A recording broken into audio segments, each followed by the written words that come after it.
Siphosihle Masango.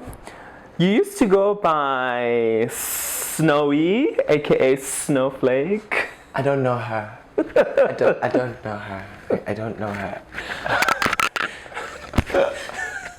She's not a real girl. I don't know her. You don't know her. Okay, we're here now. You have a brand called Masango by Siphosihle Masango. Mm-hmm. Yes. Can you tell me a little bit about?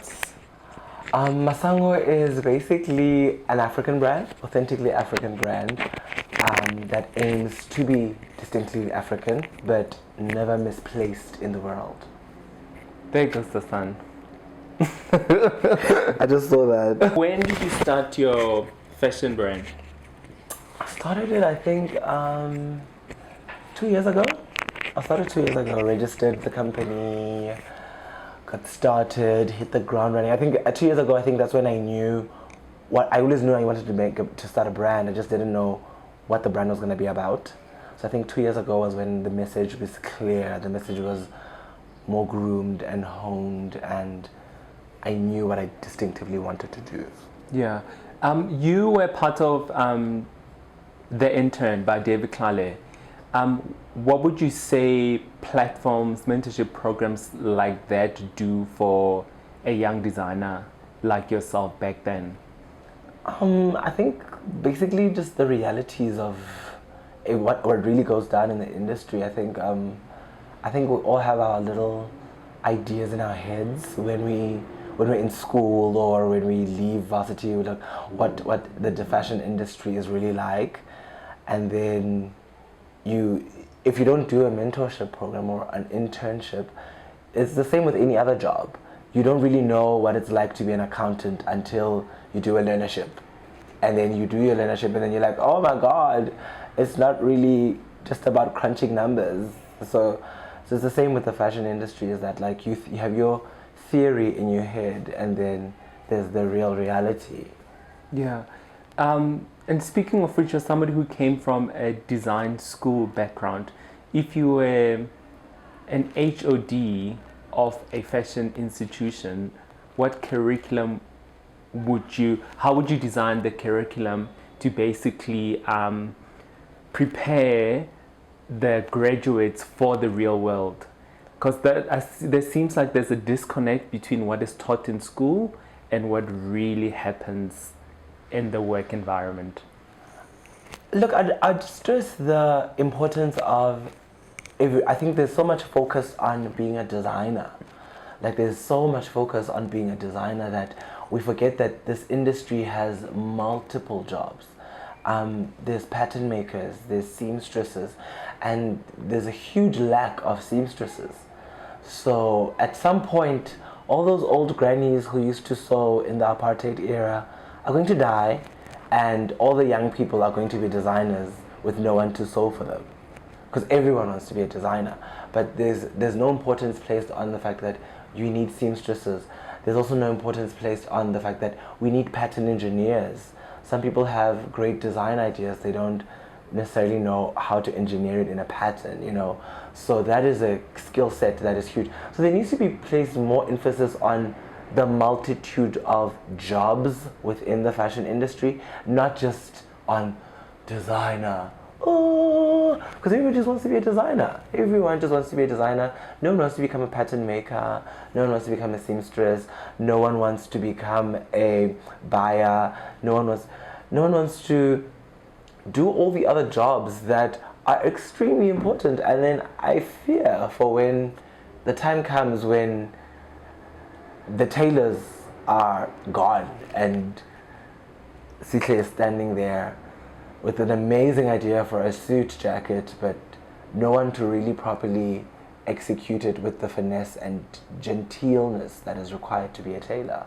Yeah, and then it looks like there's this misconception that being a designer is a little bit easier than the other jobs. Like because most people don't want to do pattern, because pattern making is also like, it needs like technical skills like mathematics, measurements, technical drawing, and then you also get like, if you're a buyer, it's more financial and forecasting as opposed to the creative. Do you think that maybe people think that being a designer is a little much easier than the other components that goes into a fashion business? I don't think they think it's easier, but I do think that they think it's more glamorous, and they do think that it has more money than the other components. I know pattern makers who are coining it. I know tailors who are coining it. They make more money than designers because it's such a rare. It's a field that is so neglected that you find that girls like Azeb it's Azeb, and then there's another girl in what's this place, Roodepoort. Who has the time to drive out to Roodepoort? You know, so we all use Azeb. She's right here. You know, so it's not that they think that it's easier, but they do think that it is more glamorous and it has more money. But in fact, the reality of it all is that as the designer, you need to come up with original ideas, and then after you come up with original ideas, you need to pay the pattern maker if you're not going to make the pattern yourself.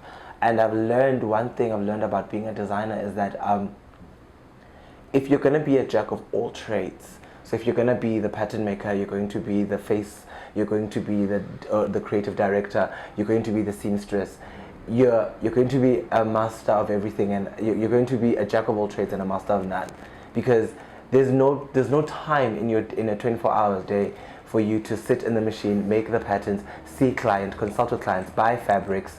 All of those things require a designer's attention. So there is really no time for you to do everything.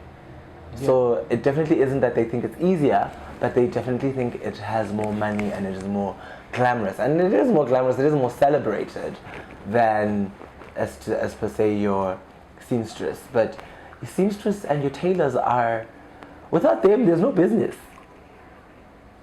And also, most people don't really understand the ingredients that makes a fashion house, or the multitude of steps that and the human resources and other resources required to make a final garment. Can you please unpack it for us in terms of hierarchy? There's a designer, there's what to make a garment. So Jerry comes to me, he's going to his millimetric dance, he has this idea in his head and he wants it to come to life. He likes a designer style. Sits down with the designer, that's step one. We consult, we get to know that Jerry doesn't like to show his arms, Jerry doesn't like to show his boobs, Jerry doesn't like particularly hips, he wants a flared dress, a pencil, or whatever silhouette that Jerry likes. That's a consultation. Then the designer gets his creative juices flowing according to the brief and designs something custom made for Jerry. Then step two is take measurements. We take your measurements, shoulder to shoulder, sleeve, around arm, waist to floor, take measurements. Once the measurements are done, we get into pattern engineering. So now we have the design, we have the measurements, now we must sit down and draft a pattern.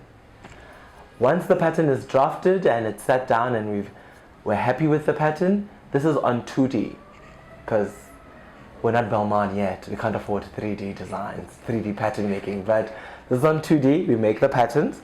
After we make the patterns, we make a mock-up, which is a cheaper, the actual garment in a cheaper fabric. We make the mock-up, then we call Jerry in for fittings again. Jerry comes in and we see now, did our 2D translation come into 3D life, and does it make sense? Is the fit okay? Is the sizing okay? Does it generally look what we imagined it to look on Jerry? And then once those little kinks, sometimes you'll find like you'll need to suppress here and there, you'll need to hem here and there, it's a bit longer here, it's a bit short here, let's extend here, give it more room, it's too tight, it's too loose.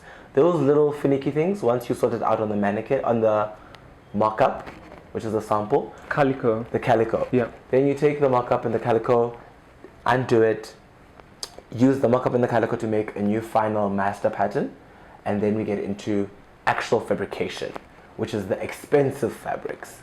We get into the actual fabrication, we cut fabrics, then we do our first fitting. First fittings generally always, because we do our first fitting because calico and real fabric don't behave the same, but generally they should. So we do our first fitting. Do you like the fabric? Client likes the fabric.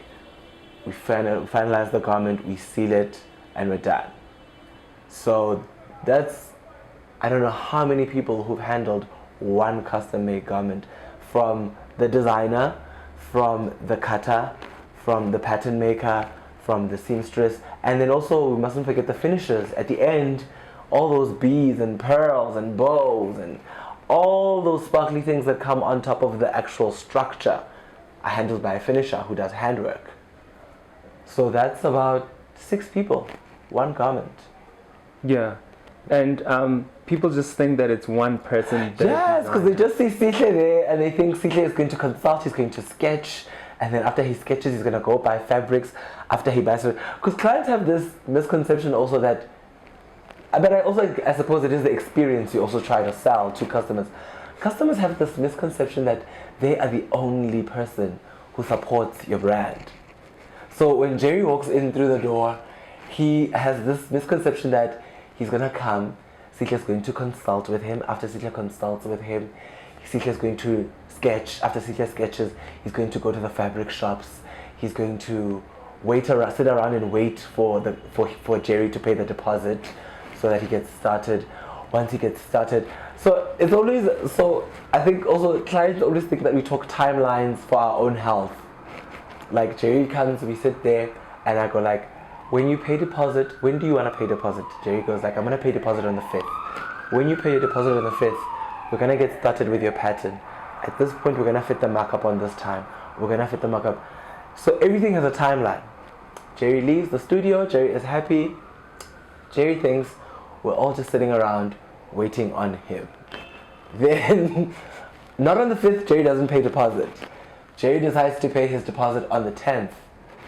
His due date, he doesn't think it moves. But yet on the 10th, he's coming for fittings, he's coming for, and we're like, no girl,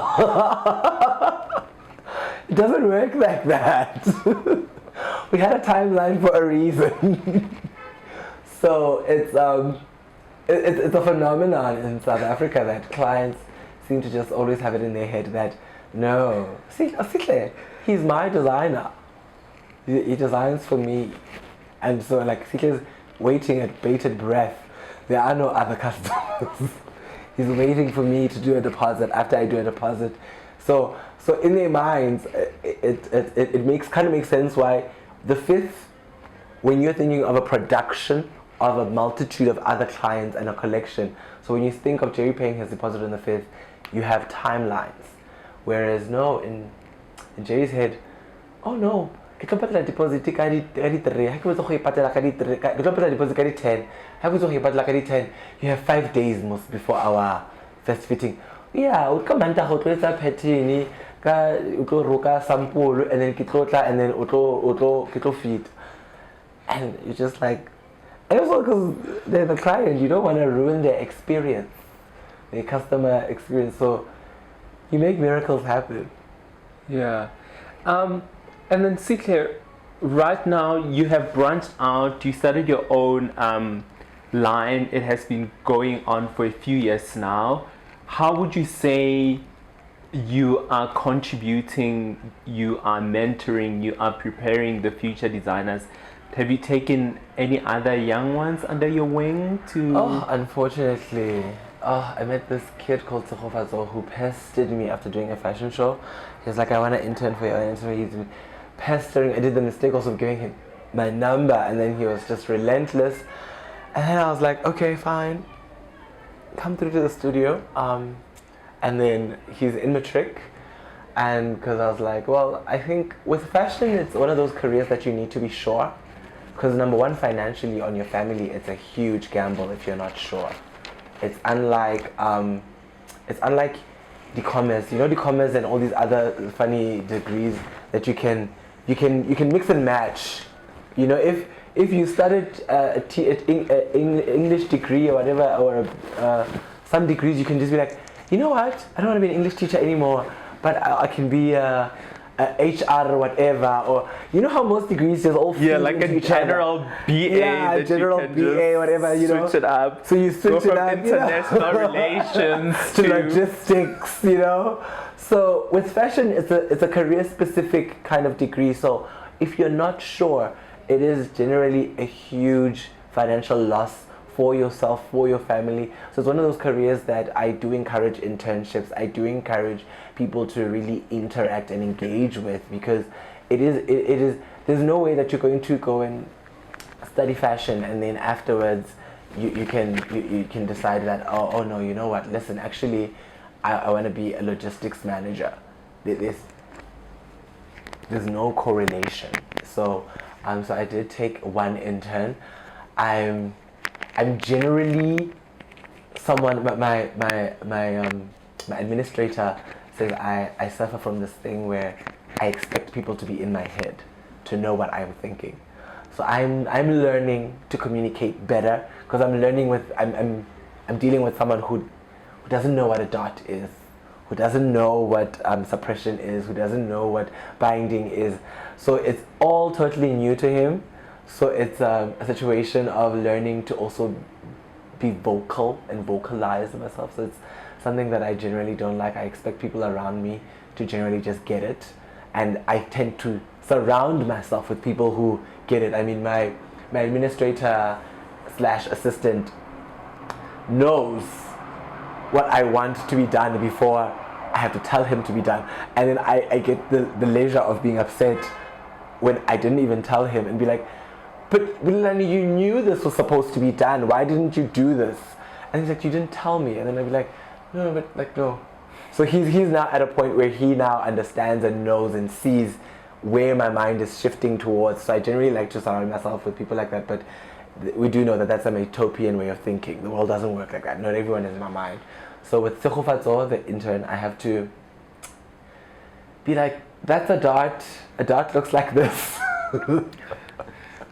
I find the process tedious, but it's rewarding in the end when he gets it, when he sees it and he gets it.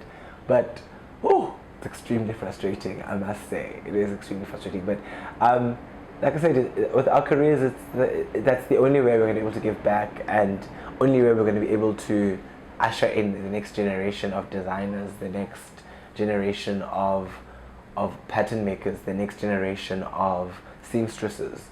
It's through actual physical, practical work, skills development that we're actually only going to be able to usher in the next generation.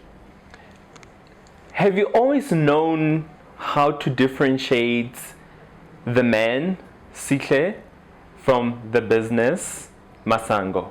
Or is it something that you find in yourself through whilst in it?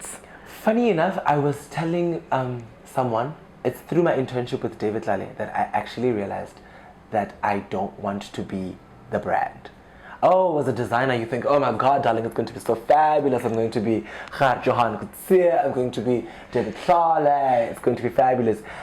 I actually realized through doing an internship that I don't want to be the brand. I want to be the creative designer. I want to be the CEO, but I don't want to be the brand. I want the brand to stand on its own and to have its own identity. And in my brand DNA, that's what I want people to know. I think it's also why I think also I've taken a book out of Maxhosa's book, a page out of Maxhosa's book. I've taken a page out of out of Muso Maxwell's book. I've taken a page out of Tommy Hilfiger's book. I've taken a page out of Tom Ford's book. Is that you're a person? Yes. You exist. People know that you're a creative. But the work has to have an identity of its own. You know? It has to, when you think of a Tommy Hilfiger garment, you're thinking red, blue, white, and denim. When you're thinking of Maxhosa, you're thinking of the geometrical shapes and the colors. The Xhosa tribal. The Xhosa tribal motifs. So that is what I want for the Masango brand, is that the Masango brand must be darling, you must always think more is more. One, you must always think textures, you know, whether it be through beadwork, whether it be through the work cannot have just one texture. I refuse. But you must think of textures and touch and, you know, feel and craftsmanship. That is what I want you to think of when you think of Masango. But the identity will grow, it will cement itself. But I want to keel over and die tomorrow and have a young designer come in and they say, listen, you mentored with Sihle for, you know, the board of directors must say, you mentored with Sihle for 3 years, will you be able to take over?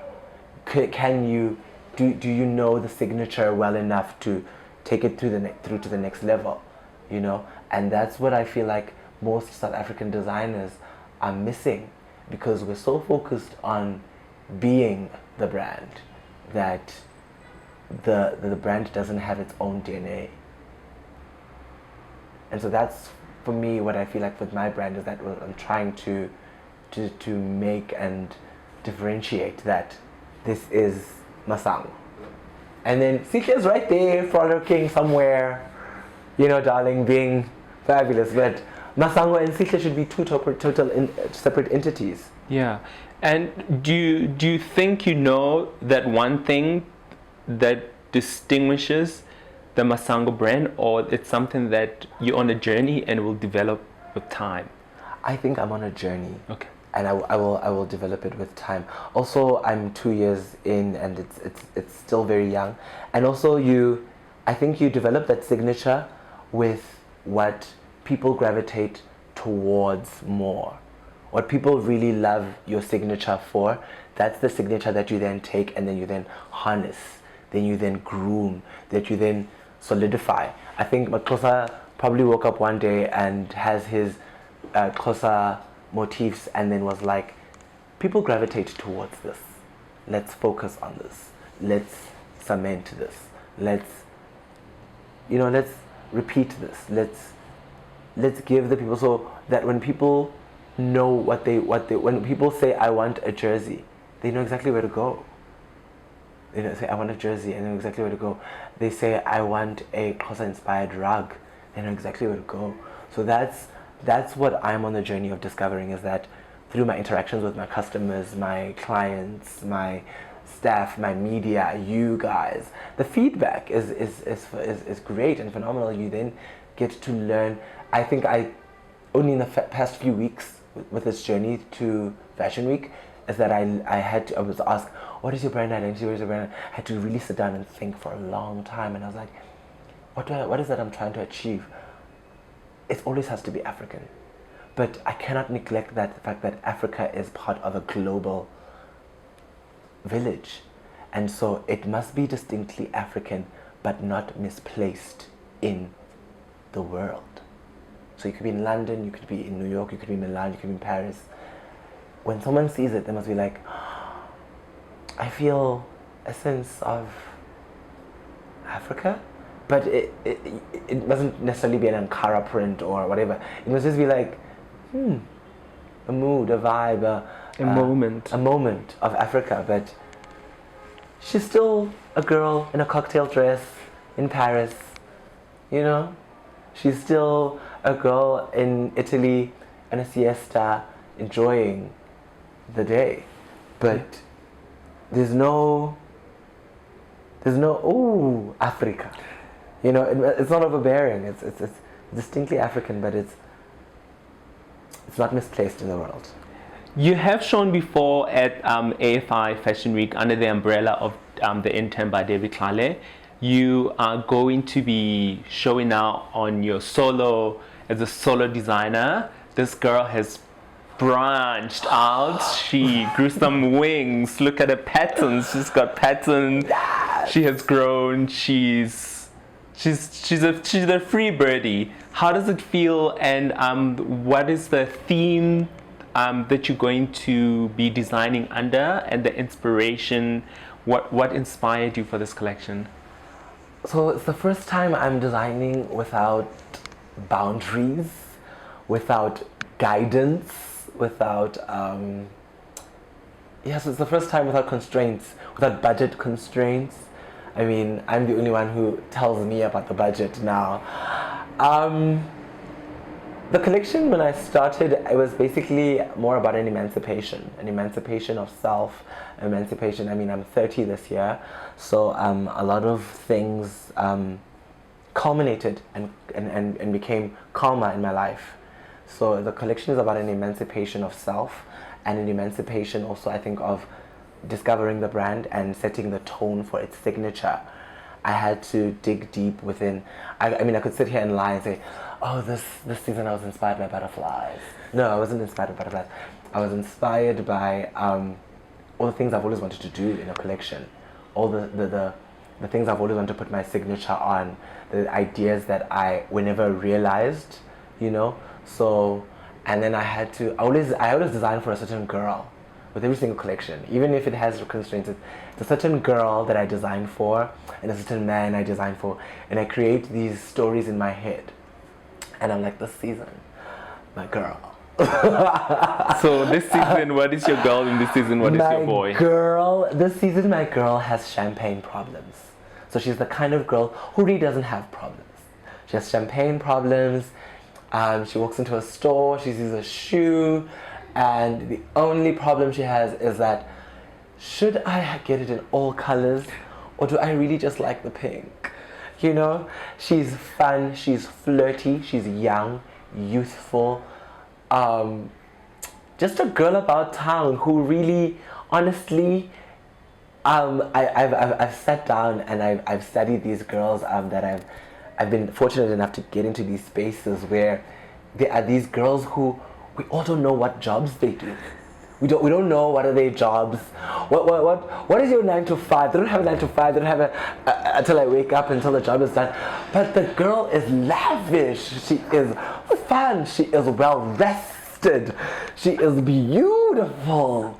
Beat for the gods. How, like these women who of the now who wake up and have 2,000 rand face beats for the day. The laws, ladies of leisure. Yes, she just woke up, called Bonola Bay up and was like, babes, I have a luncheon. Please come do my face.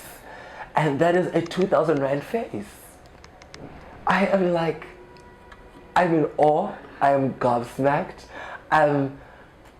The extreme vapidness of it all, but I love it. Who's to say that a black girl can't live this life?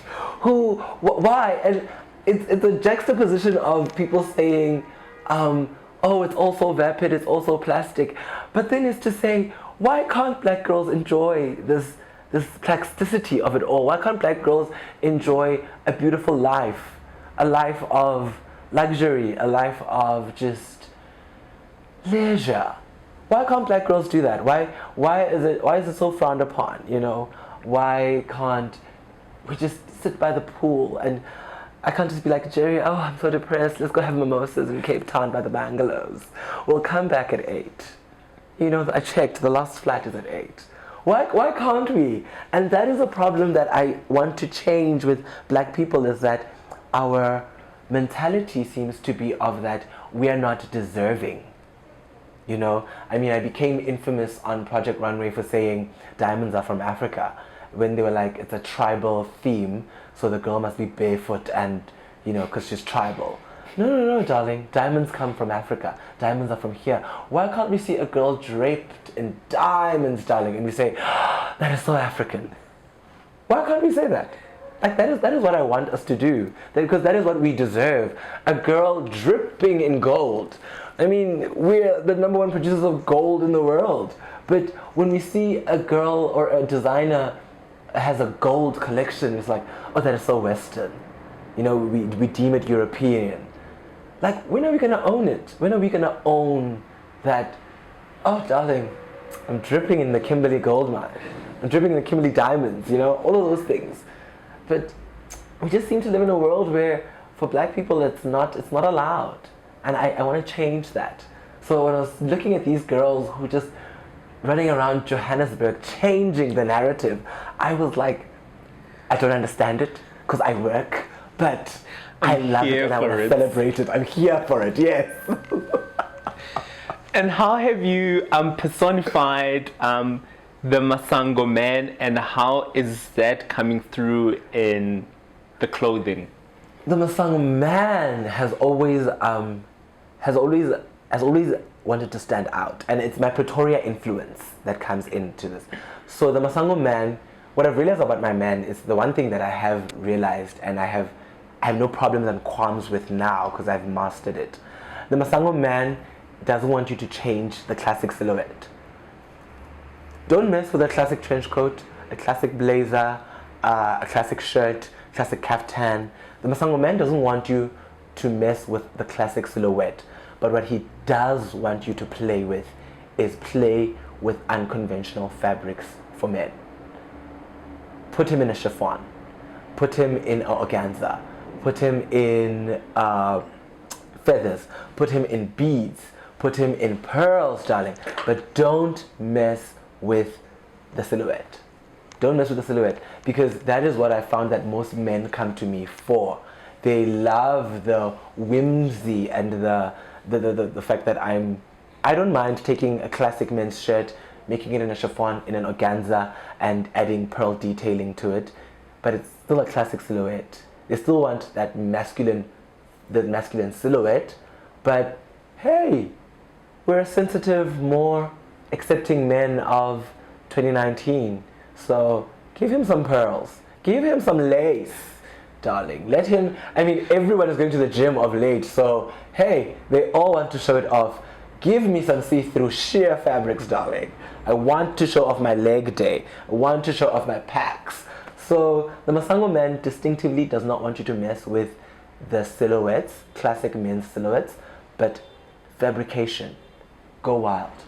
Go wild. That is my man. I have mastered him. Generally, men are easier to master. They're not a complex species. Generally in life, Yes. under G. Yes. And your collection is a co-ed. Showing both women's wear and men's wear. Yes, both men's and men's. What is your percentage range in terms of customer base? Is it more women or more men you catering to? Who's bringing in the bucks? Men always bring in more of the bucks, because men's clothing requires tailoring, which is more expensive, because the technicalities that go into men's clothing and the delicacies that needs to go into men's clothing, especially with the kind of fabrics I use, with the soft chiffons and to get that crispness of men's tailoring out of those kind of fabrics does require more finesse and technique. So my men's clothing tends to be more expensive, and men are about the details. Like I do say that they don't want you to mess with the silhouette, they want you to play with the fabrics, so they're more about the details. They bring in more of the money of the business, and men source me out particularly for that reason, that I am a menswear designer who doesn't necessarily just give you cotton or suiting. I give you chiffon, give you whatever, sequins. So the men do source me out for that particular reason. My female constituencies are, like I say, those girls who, darling, I don't know what they do. I have no idea.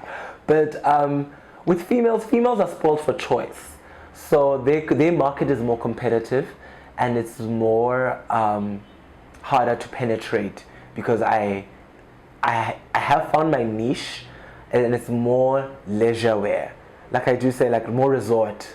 I cater for the women who I really honestly don't think they work, but they say they do.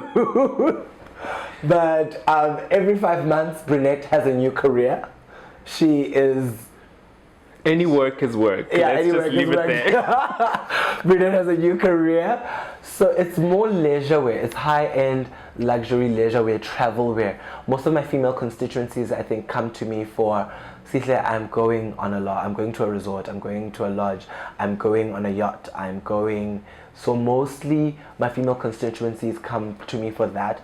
I do find it's quite limiting to my creativity as a designer, and it is a bit frustrating, but I do need to also learn to accept where the market is placing me and taking me. I think maybe one day I saw myself as that, oh, I'm going to be a couture king. And then the market is saying, actually, your festival clothing is fantastic. I've had, I think, 20 clients who are going to the DSTV Be Delicious Fest, and everyone, like the orders from those that 20 turned is into like another 40, you know. So as a businessman, I do need to start saying, okay, these are my strengths. They might not be my dream, but they are my strengths, and I need to hone in onto this. And like I said, the legacy needs to live on way past me. And it's interesting that you brought that up, that saying that you should never let your dream kill your life. You know, like you're holding on to a dream that is just not materializing, but you're also not willing to let it go. As a designer, how do you balance your creativity, your talent, your skill, your know-how that you just got inherently with the commerce side of things? Like you say, I want to do these whimsical things, these beautiful things, these out of the world thing, but your customer in the market is like, no girl, tuck it here, this is what you want. How do you balance the two and still find joy I think out of what you do? That's why we have fashion shows. I think that's why you have fashion shows. I think fashion shows are like the Olympics for designers. It's where we get together and then we get to just show off our skill set. We just show off. I've often said with fashion shows, that's where as a designer you inspire. On the runway you create. It might not have been wearable. Who needs to wear it? You know. But that's where your creativity lives on the runway. The that's ladies of leisure will wear it.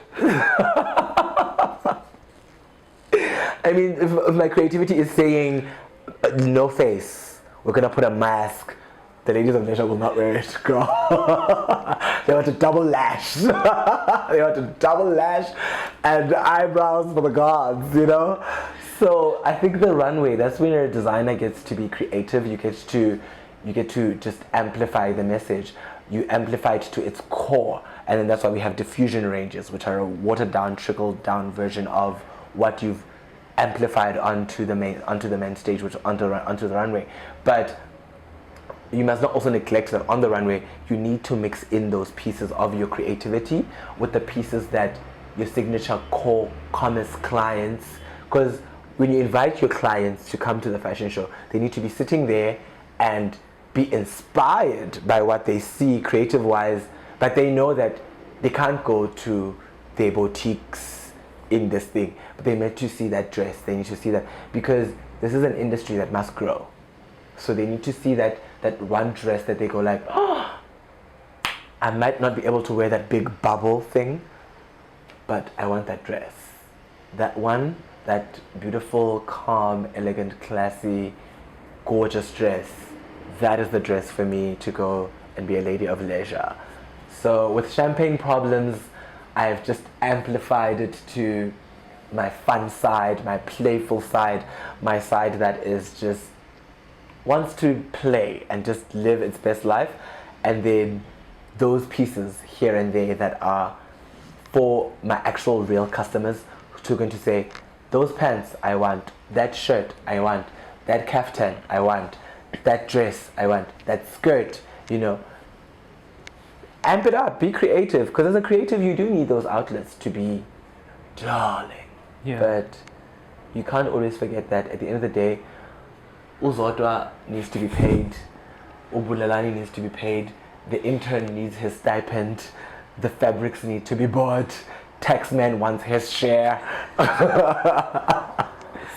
You can't negate those places, and so that's why I say, like, when the industry is navigating you towards, girl, we love your kaftans.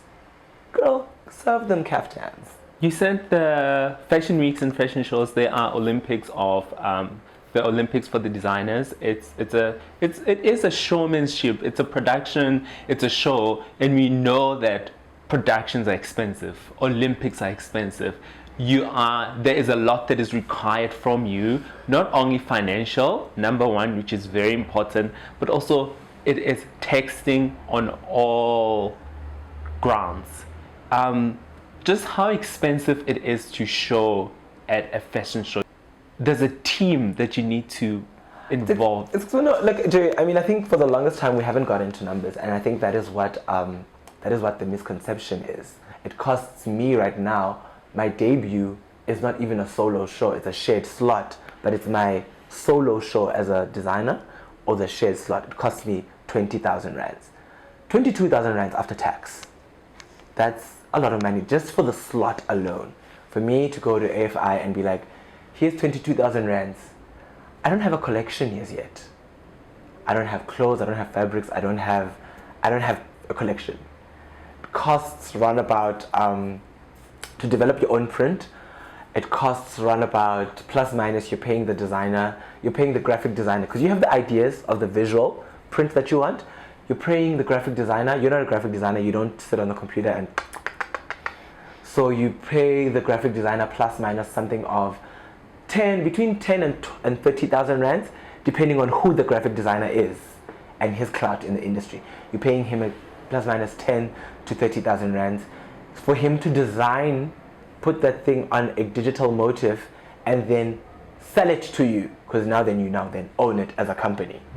Because you might have given him the idea and told him the thing, but he actually did the work, so it's his intellectual property. Yeah, so just for somebody who doesn't understand that you have sketched the motifs or whatever on paper, you get somebody to translate it on a digital format. Yes.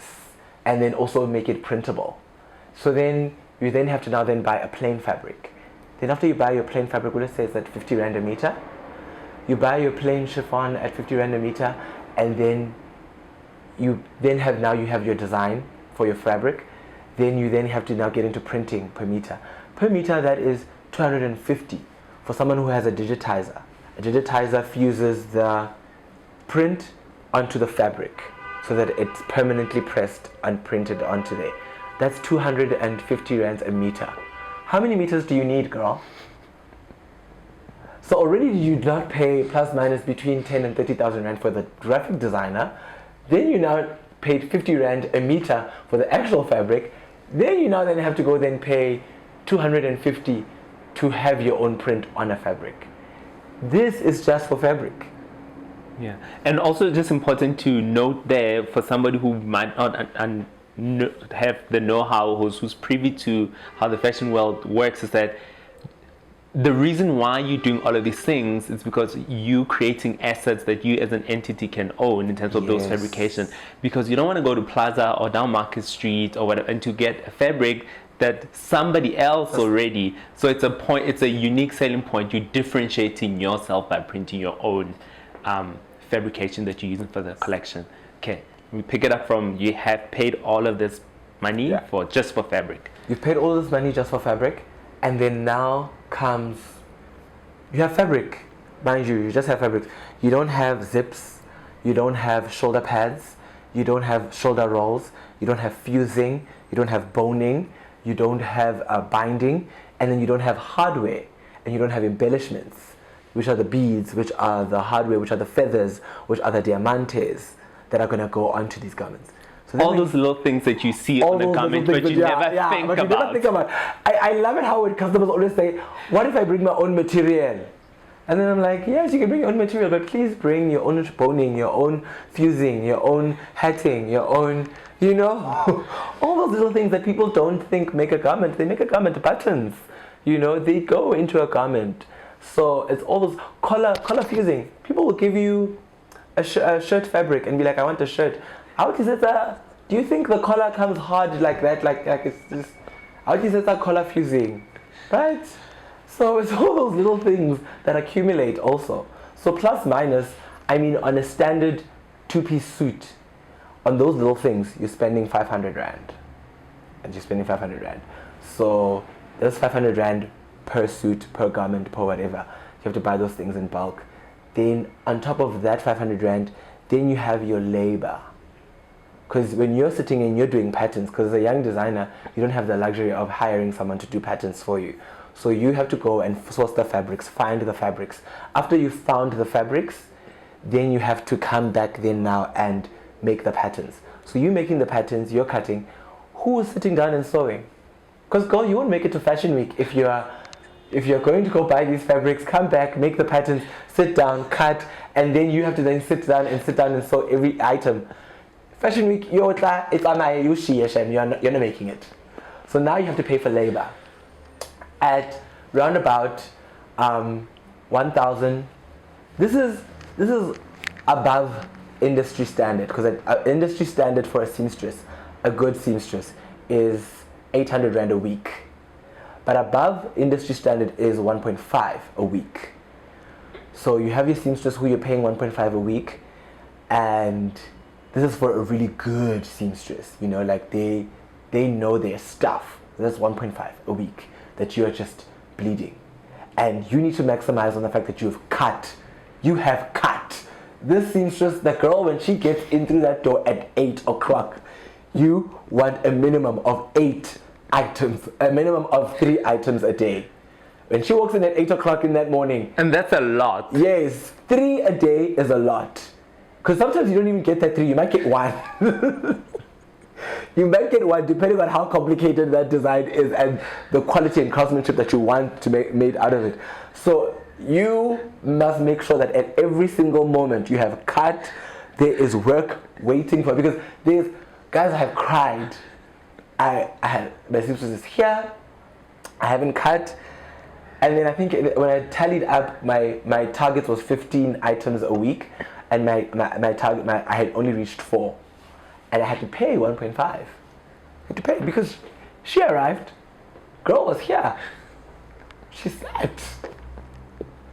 So it is an expensive and costly exercise, but what it does for your resume is also it's phenomenal, because big brands want to collaborate with people who have a resume and a track record. So I mean, I could say I know how to sew and I know how to design and I know how to put together a collection, but if a big brand is wanting to collaborate with me, they need proof. So if you don't showcase, they don't have proof. They don't know that Siphosihle is actually capable of putting together a collection. They have your certificate or your degree that, oh no, girl went to go to fashion school. But like we all know, like they say, even in an accountant, you need experience. We can't hire you, don't have experience, you know.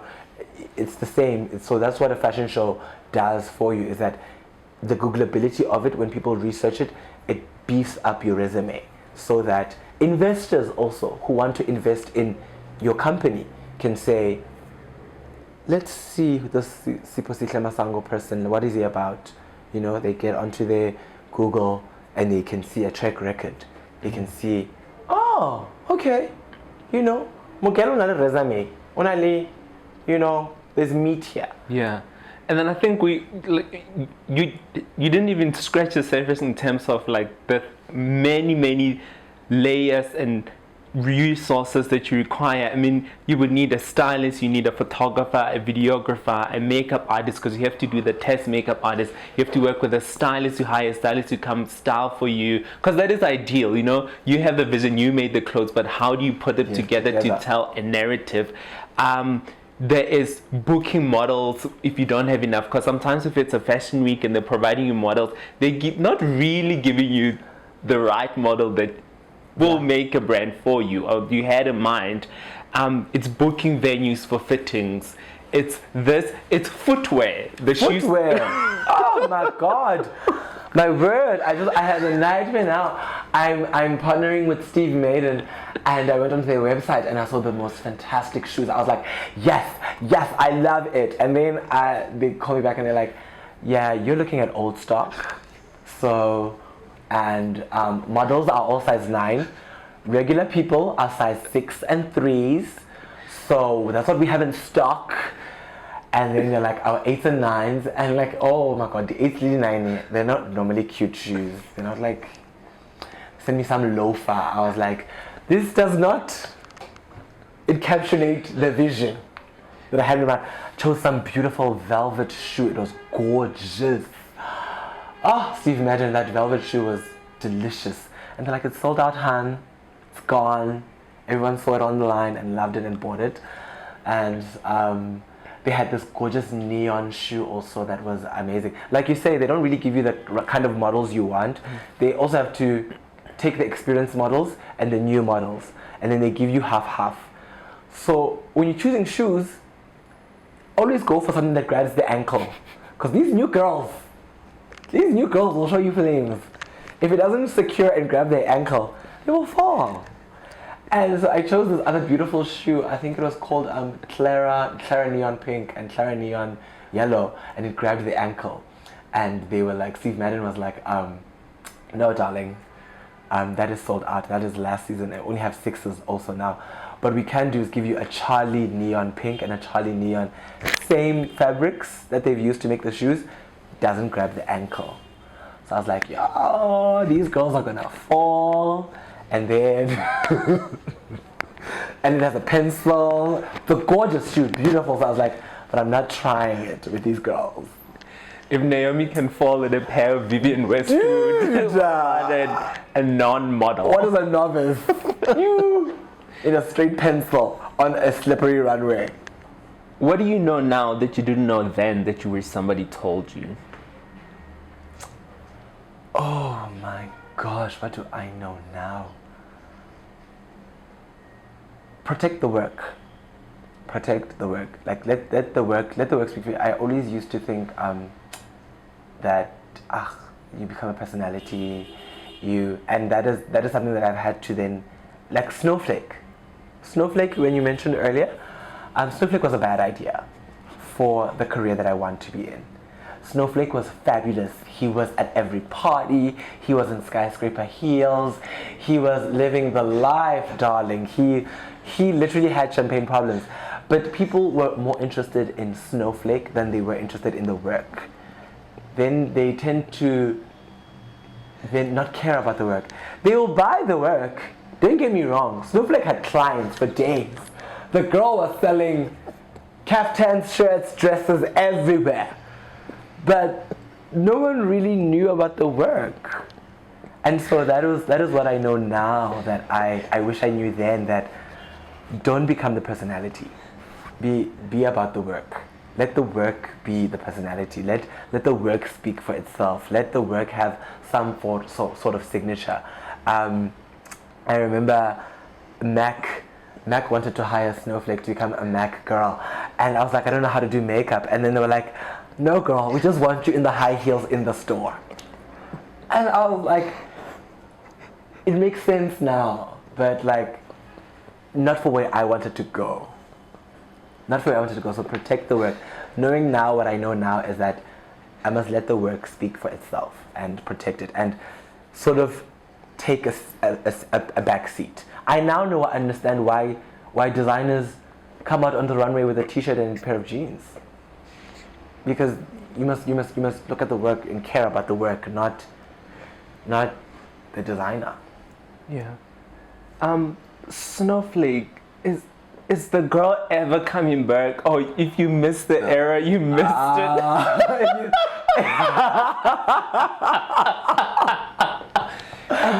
Bad. The Snowflake era is gone. If you missed that girl, you missed her. She is dead, gone, and buried. I mean, I think the only people who are privy to her right now are my friends. My closest friends and family get to see her at Bry's. They get to see her when they come for luncheons. But the girl is gone. A true bad. Snowflake was a breaker of hearts, a ruiner of lives. She was phenomenal. Oh my God, I still miss her sometimes when I miss the bone straight weaves and the wigs, darling. But I think it was fun while it lasted, and we're moving into a different direction right now. And if you missed her, you missed her, man. She's gone. She was a bad idea though. She was a breaker of heart and a ruiner of lives. Oh, loved her. Obsessed. Cultural radar. What do you think is moving the needle right now? What is moving the needle right now?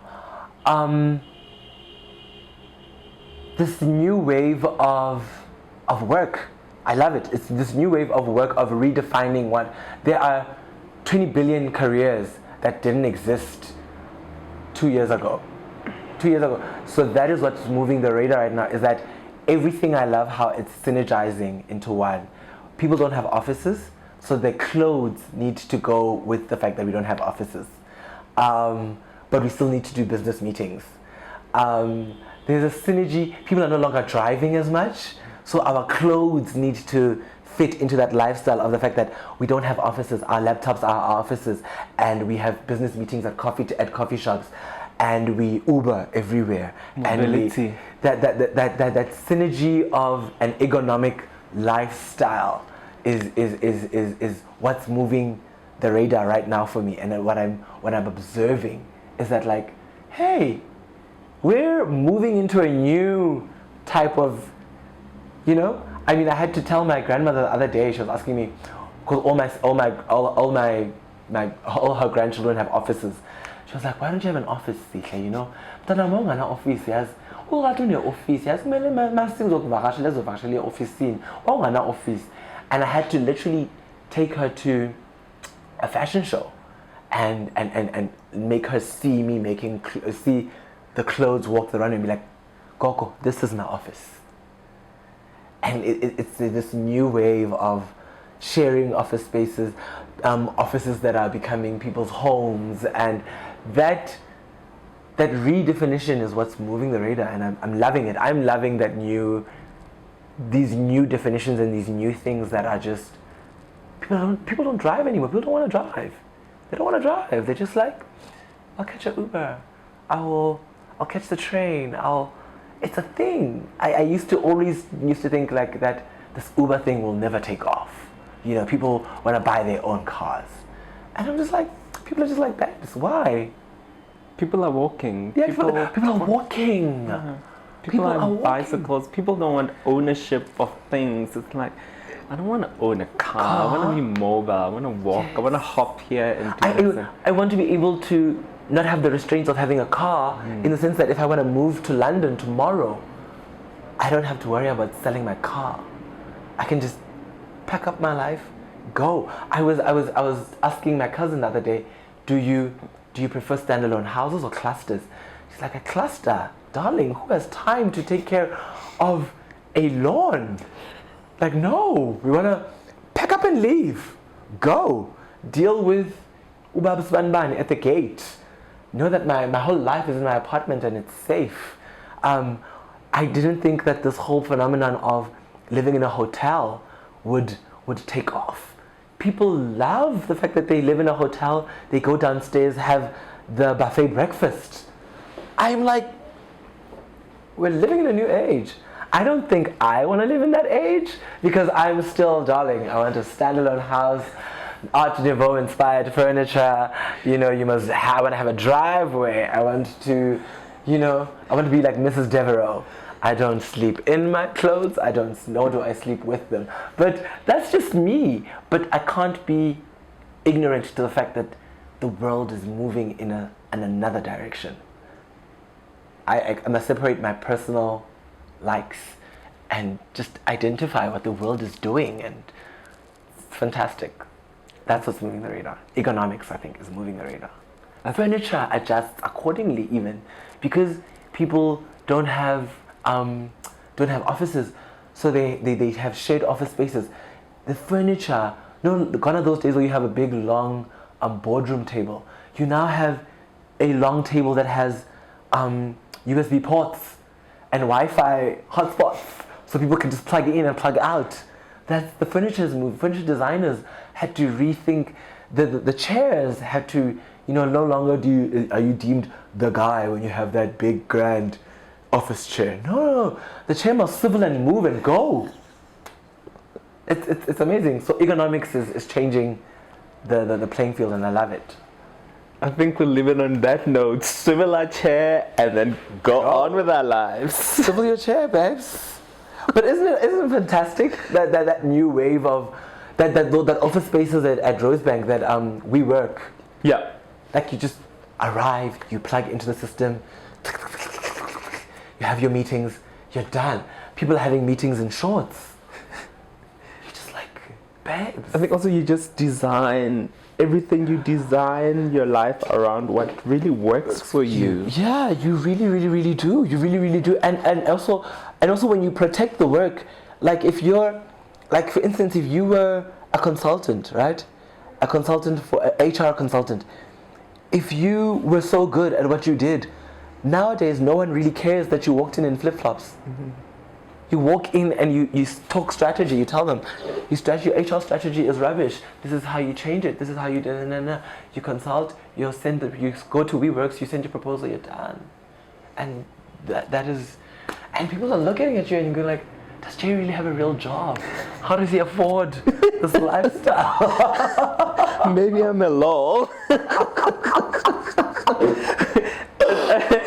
second frontier of a lol with a consulting job. Exactly, right? Yeah. Oh, but I love the lols. Love them.